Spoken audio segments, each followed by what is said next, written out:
Hi everyone, it's Sarah from Sarah Shaw Wellbeing, and this is a video of a leg warm-up that you could use for any kind of outdoor activity that is generally using your legs. So if you are going to go for a run or a cycle, or you're going to do an outdoor leg strength workout, you could use this as a warm-up, and I will show you the stretches that you will also need to use. There are potentially some occasions where you might need a little bit more warming up or a little more specific warming up or stretching, depending on what you're doing. This is quite a general get you warmed up for a run or for a basic leg workout outdoors. So without further ado, let's get going. So we need to warm ankles up, so we can do up and downs with the ankles, pulling your toe up towards your knee and pointing the toe, so dorsal and plantar flexion on each foot. We'll do this, so we're going to do circles one way and circles the other. Make sure with all of these exercises that you perhaps do 10 of each, so 10 up and downies and 10 roundy rounds. You can do 5 in each direction, and then the same on the other foot. So nice 10 up and downs with the foot. It's getting a bit dark out here. And then big circles one way, 5 each way, big circles the other way. Okay, and then moving on to the knees, so we do big knee up to chest movements. So we're getting the release of synovial fluid into the joints to protect them. It's a bit like oiling your car before you set off, or oiling your bike. Make sure everything's lubricated. So knees up to chest. We're also working a little bit, getting those hip flexors warmed up and the thigh muscles, and then heels up to your bottom to warm the hamstrings up, and again we're getting those knees lubricated, ready for any impact. Okay, so again probably 10 on each leg of each of those movements. You can then do some nice big leg and arm swings. So obviously when you're running, you are using your arms in this sort of direction and getting that leg swing as well. So really opening up through the hip, trying to get that movement as far forward and as far backwards as you can. Soften the knee for support. If you need to hold on to something, that's fine. Most important to get that movement through the leg. And of course you can always swing the other arm if you're holding on. Same on the other side. So again, we're doing about 10 leg swings on each leg.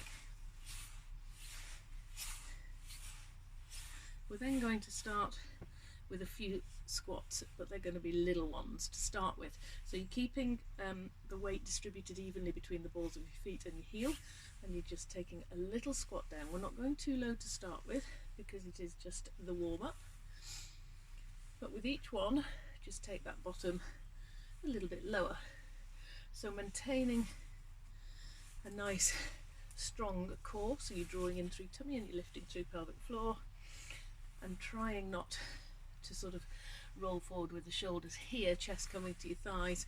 We're trying to sit back with our bottom. So a little bit lower with each one until you've done 10, and then we can do the same thing with a lunge, which will open up this hip flexor and get a little bit more work through those thighs. So you're just taking the back knee down towards the floor, so just tilt the tailbone under, dropping the knee down on that back leg, gradually taking it a little bit lower with each one, and staying nice and upright, nice and square through those hips. So again, between 5 and 10 on each side with these is probably enough. So making sure your feet are on train tracks, dropping that knee down, and again just starting with shallow ones and gradually just taking it a little bit lower. So I'm just going to do another couple on this side, and then we can just do a little bit of running on the spot to get the blood pumping through those muscles before we set off. And obviously that is then bringing those arms into that running movement. So that's the warm-up that you need to do before you go for a run. There are various other things that you can do as well in order to get the buttocks firing and open up hips and this sort of thing, but that is a general warm-up for a run or an outdoor leg workout. Then at the end of your run, again, just the basic stretches that you will need to do. So first of all, you can stretch the calf. So you put the heel on the ground with that back leg stays straight with the heel down, bend the front leg to bring the weight forward, and you get the stretch in the bulky bit of the calf, in the gastrocnemius, on that back leg.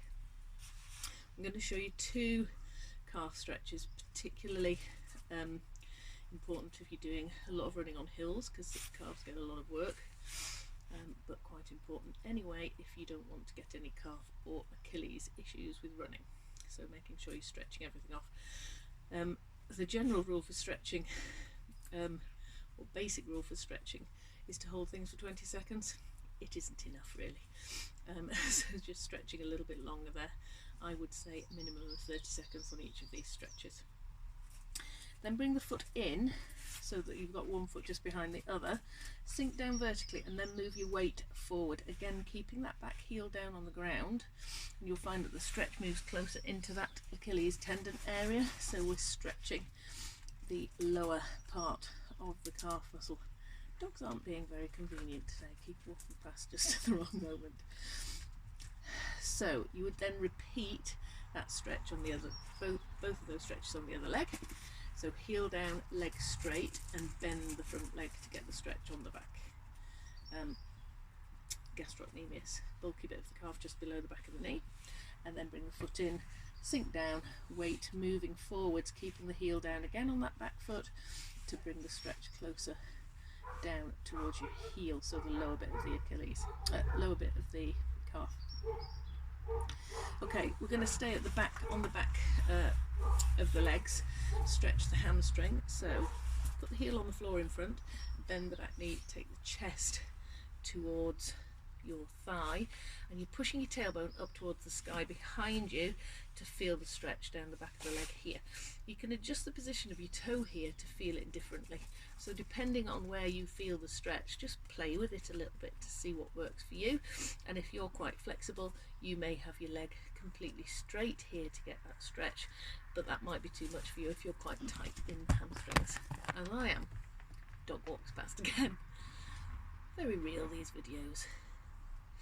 Okay, so same thing on the other side. Push the heel forward, bend the back knee, take the chest towards that thigh, and push your tailbone up behind.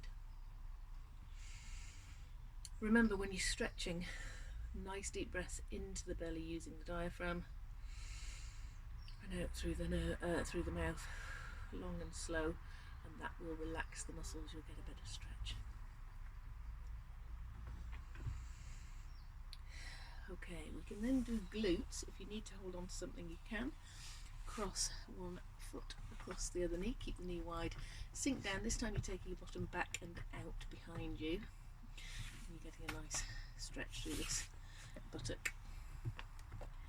So again, if you need to hold on to, do so.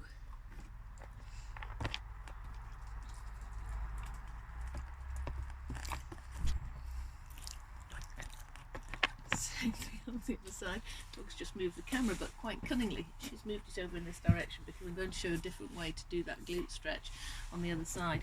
If you've got a low step or a table or a chair, you can pop your calf across that, take the back foot back, and then bring the weight forward, and you'll get a nice stretch. So it's the equivalent of pigeon stretch if you do yoga.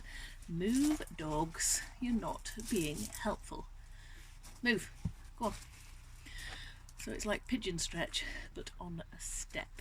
And again, you should feel it here. This knee is wide, foot's across the body. You can do it on a park bench, you can do it on a fence, you can do it on a step. Okay, so then we need to stretch the quads. I have to move back because the camera's moved. So knees next to each other, push the hips forward, open up the gap between your heel and your bottom, so you're pushing the hips forward there and lifting through the chest. If you twist this way, you'll lose the stretch, so just keep the hips nice and square.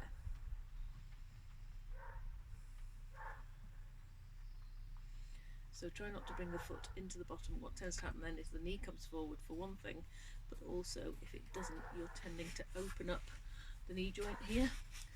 So by keeping the foot away and pushing the hips forward, you're protecting your knee from overstretching it and also getting a better stretch through the front of that thigh. So same thing on the other side. Don't need to show you that, I'm sure, on that side. And then hip flexors. Hip flexors work pretty hard when you're running. So sink down low into a low lunge. Then staying low, try and straighten your back knee, and you can turn your heel in and your toe out slightly. And then really lift through your chest here, because this psoas muscle connects in top of thigh and up to thoracic spine here. So if you lean forwards, you lose the stretch through that hip flexor area. So opening up through here, you can reach up with this arm as well and reach up over your head in order to increase that stretch if you feel you need to. So you've got 2 stretches on the front, 3 stretches on the back, and yes, if you're doing a lot of uneven running on hills, you might want to stretch a little bit more, or on uneven paths you could stretch your inner thighs as well. But that's basic.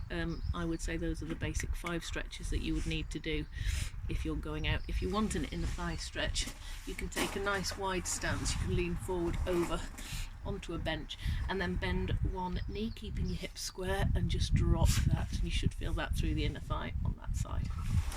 Okay, so hopefully you will now be able to go out and do your running with a nice good warm up to get you warm and ready to go, and hopefully prevent injuries, and a nice stretch off at the end to stretch all those muscles that work through your run.